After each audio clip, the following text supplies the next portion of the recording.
Bem-vindo ao canal Emissários Unidos da Luz. Se você gosta dessa história de experiência de quase morte, considere dar um like e se inscrever no canal. Agora vamos começar com a história. No ensino fundamental, intrigado pelos garotos legais que gostavam de heavy metal, comecei a ouvir essa música e, no ensino médio, fui atraído por algumas músicas muito obscuras, assim como meu único amigo João. João, que era como um irmão para mim, me ensinava a tocar violão e praticávamos com frequência à tarde. João, intrigado pela demonologia e pelo mundo dos demônios, costumava falar e me mostrar obras de arte retratando personagens do submundo.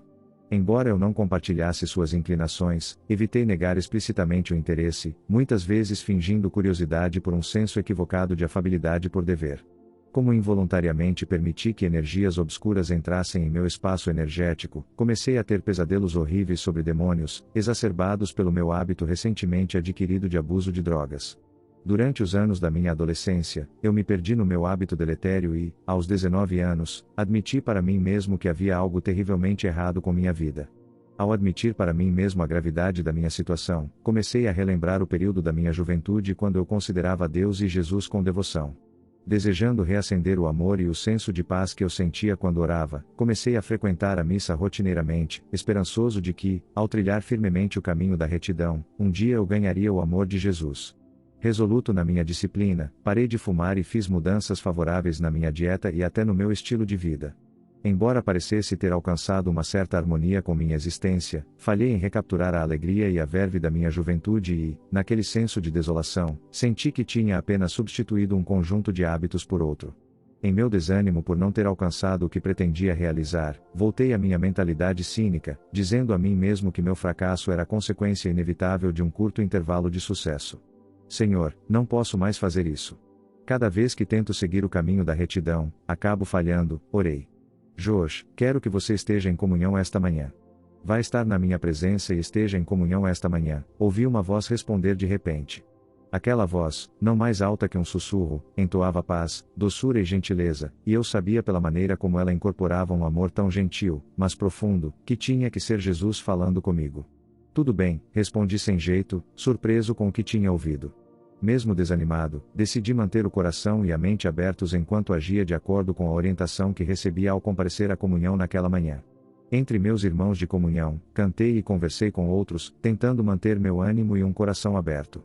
Eu estava ouvindo o sermão do pastor intitulado Procurando Amor nos Lugares Errados quando ele parou de repente e olhou para frente, parecendo estar em transe. Depois de um minuto, o pastor saiu de seu devaneio e disse aos reunidos: Sinto muito por interromper o sermão de repente, mas o Senhor pediu que agora abaixemos nossas cabeças em oração.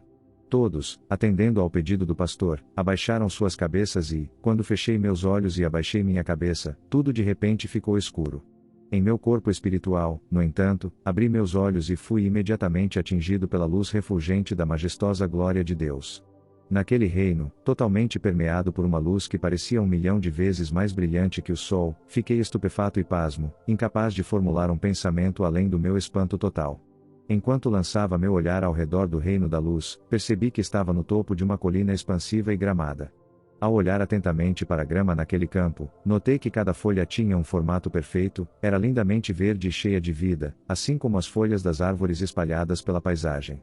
As flores vibrantes, as árvores, os pássaros, os peixes, a água e até mesmo as pedras do céu cantavam em louvor a Deus, e sua canção, cantada em perfeita uníssono e harmonia, me fez querer cair de joelhos em lágrimas, dominado pela experiência de tamanha beleza.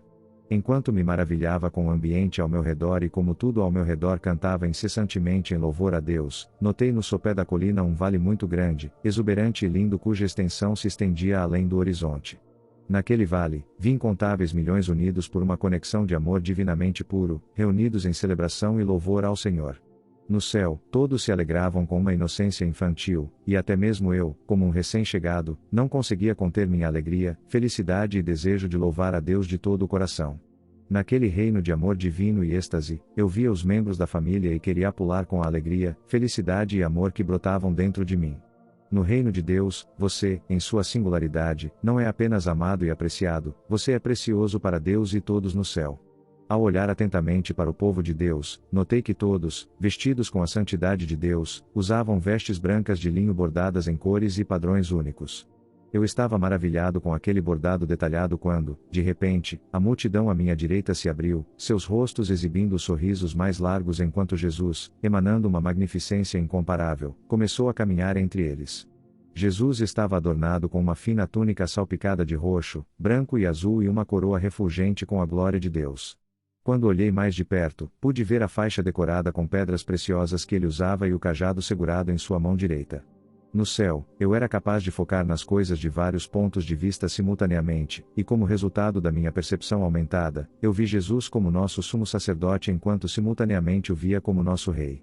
Quando olhei mais de perto para os olhos azuis brilhantes de Jesus, Jesus me apareceu como as águas vivas da vida. Em seus olhos, eu vi uma verdade, a pureza e a perfeição das quais, embora elusivas na descrição, falavam de sua resolução inabalável em sua fidelidade ao Pai. Em seus olhos azuis esverdeados de Recife, a personificação do Espírito vivo sempre renovado brilhava com luz branco-dourada. É Jesus, eu gritei repetidamente, dominado pelo espanto, incredulidade e alegria. Eu observei enquanto Jesus, ao entrar na multidão, fixava os olhos na pessoa mais próxima, envolvia seus braços ao redor dela e dava a ela o abraço mais caloroso. De repente, foi como se o universo inteiro tivesse desaparecido enquanto eu observava Jesus falar com aquela pessoa mais intimamente do que você ou eu falaria com a pessoa mais querida em nossos corações. A pessoa com quem Jesus estava falando estava tão fundida com ele que era impossível dizer onde um terminava e o outro começava. Não posso dizer quanto tempo Jesus ficou com aquela pessoa, pois eu só estava ciente de um momento sem fim na experiência do amor puro. Jesus riu tão calorosamente que sua risada fez todos, inclusive eu, rirem com ele.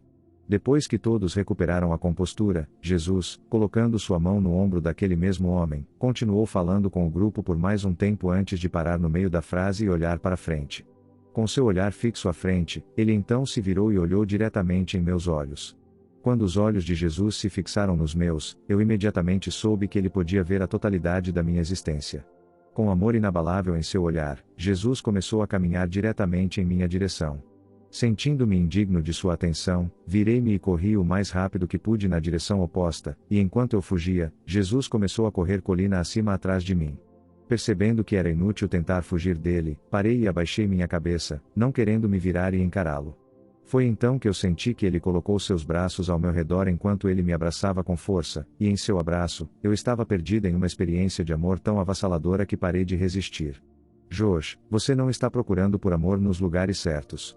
Você está aqui na igreja, e você está exatamente onde eu quero que você esteja, Jesus sussurrou na voz mais gentil. Sua voz era tão gentil e tão pacífica que eu me senti maravilhosamente acalmada e acalmada pelo belo tom de sua voz e pela empatia mais amorosa que suas palavras expressavam. Josh, você continua fugindo de mim. Pare de fugir de mim, e deixe-me te amar, ele implorou com amor, compaixão e paciência. Enquanto Jesus dizia essas palavras, eu ouvi em sua expressão sem palavras, Josh, deixe-me te amar aqui e agora, e neste exato momento em sua vida. Não há nada que você possa fazer nesta vida que me faria te amar mais do que eu te amo agora. E é assim que será agora e para sempre. Eu estava em seu abraço quando comecei a sentir a sensação mais incrível, como se óleo quente partindo do topo da minha cabeça estivesse fluindo para baixo e através do meu corpo. O movimento daquela energia através do meu corpo me relaxou a ponto de eu não conseguir mais ficar de pé, me mover ou falar, mas eu estava ciente de um grupo de pessoas orando. Eu estava de volta ao meu corpo e quando abri meus olhos, percebi que estava chorando por tanto tempo que meus olhos estavam quase inchados e fechados. Ver meus irmãos de irmandade mais uma vez em oração fervorosa me lembrou de onde eu estava e como cheguei lá. O lugar em que você está é sagrado. Tire seus sapatos. Ouvi a voz de Deus trovejar dentro de mim. Com minhas botas e meias fora, ajoelhei-me ali mesmo e dei graças e louvor a Deus. É estranho, mesmo depois de ter uma experiência espiritual tão profunda, que a vida possa se tornar tão mundana quanto a minha, pois eu, como a maioria das pessoas, me acomodei, me casei e trabalhei em um emprego de rotina. Foi em um dia tão comum que tive minha segunda experiência fora do corpo, no entanto. Vou começar meu relato dizendo que eu não poderia estar sonhando, pois nunca consegui dormir facilmente, muito menos começar a sonhar imediatamente após fechar os olhos. Naquela noite, após fechar os olhos, de repente me vi não mais na terra, mas sim em um lugar de extremo caos e horror. Antes que eu pudesse processar o caos que estava ocorrendo em várias frentes ao meu redor, gritei incontrolavelmente enquanto chamas brancas e quentes queimavam minha carne. Enquanto eu estava sendo queimado vivo, olhei para meu braço e percebi que ele parecia tão enrugado e decadente quanto um antigo cadáver mumificado. Inundado por um banho de chamas altas, a carne crepitante e queimada do meu corpo caía no chão, apenas para ter carne nova a substituindo. Enquanto eu gritava de angústia, fui sufocado por um gás ácido e sulfuroso cujo fedor pútrido, o fedor de carne podre, fezes e enxofre, me oprimia, me colocando em um estado de pânico sem fim. Reflexivamente, eu suguei aquele gás tóxico repetidamente em uma experiência interminável, me levando à beira da insanidade com terror. Enquanto eu olhava ao meu redor tão freneticamente e desesperadamente quanto um animal raivoso, percebi que eu estava na verdade em um túnel ou uma câmara ou uma caverna de algum tipo, e me vi acorrentado à parede daquela caverna. Naquele lugar de escuridão total, a escuridão era tão terrivelmente vívida para mim que eu podia senti-la enquanto ela permeava minha alma. Enquanto as chamas me cercavam, notei um homem sentado à minha direita, e de quem eu imediatamente soube tudo, assim que coloquei os olhos nele. Eu sabia que seu nome era George e que ele havia morrido de um ataque cardíaco aos 55 anos. Eu também sabia que quando ele estava vivo, ele não valorizava seu corpo, nem sua vida, e ele especialmente não valorizava Deus. Na verdade, ele não queria nada com Deus, isto é, se Deus existisse. Se Deus realmente existisse, ele o odiaria até o âmago. Pelo meu cálculo, ele era uma pessoa obesa naquele reino infernal, assim como tinha sido durante sua vida. Enquanto ele estava prostrado, o fedor de sua carne queimada enchendo suas narinas, ele olhou para o céu como se implorasse em vão por misericórdia, sua cabeça balançando enquanto ele soluçava. Retornando à desolação da minha situação, olhei para meu cadáver em decomposição e vi vermes rastejando por todo o meu corpo. Observei enquanto eles se enterravam em minha carne para me consumir, emitindo um fedor nauseante enquanto me comiam vivo. No inferno, meu sofrimento parecia piorar quanto mais eu procurava por distração, e mesmo que um homem se sentasse ao meu lado, eu nunca me senti tão sozinho. Agudamente ciente da minha solidão, fui abruptamente dominado pelos lamentos nauseantes de tormento dos inúmeros condenados. Fiquei tão dominado e enjoado por seus gritos de dor, que comecei a procurar desesperadamente por uma distração. De repente, de dentro das chamas, espectros negros exalando maldade pura e palpável começaram a disparar na minha frente. Fiquei tão aterrorizado quando eles se aproximaram que meu corpo começou a enrijecer e desligar.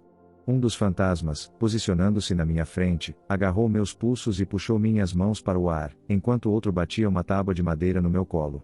Com martelo e pregos, ele então começou a pregar meus dedos na madeira, até mesmo batendo neles com o martelo enquanto gargalhava insanamente. Enquanto raios de dor viajavam pelo meu braço, fiquei tão desesperado naquele momento que estava prestes a implorar em vão ao demônio por misericórdia através dos meus gritos de agonia. Foi então que o Ghoul se transformou em uma criatura híbrida absolutamente horripilante, parte homem, parte lobo, parte urso e parte porco, com dentes afiados como navalhas, olhos reptilianos vermelho sangue e pele amarelada com podridão. Desesperado em minha angústia e terror, implorei em vão ao monstro por misericórdia, ao que a criatura respondeu inclinando a cabeça para trás, seus olhos fixos em um estado de euforia extasiada. O inferno, como eu o experimentei, era um domínio onde o que você imagina ser o auge do tormento é apenas o começo. Dito isso, acredito que a intensidade da minha experiência do inferno foi amenizada pela graça de Deus, não apenas para aliviar meu sofrimento, mas também para que eu pudesse processar, interpretar e lembrar os vários aspectos dessa experiência. O aspecto mais angustiante da minha experiência do inferno foi que, ao estar convencido de que permaneceria lá eternamente, fiquei tão cheio de trepidação e desespero que meu coração se fechou completamente. Também me levou à beira da insanidade considerar como os demônios do inferno, loucos de ódio, são entretidos e intoxicados ao ver alguém sofrer. Gostaria de terminar meu relato dizendo que se eu tivesse criado o hábito de me voltar para Jesus e Deus em oração em meus momentos de dificuldade e desespero antes da minha experiência do inferno, eu poderia ter sido salvo da experiência da condenação eterna ao orar. Eu sei, no entanto, que Jesus quer que cada um de nós se volte para Ele ou para Deus em oração reflexivamente em momentos de dificuldade e desespero, mas também apenas para agradecer a Ele por nossa alegria, felicidade e paz.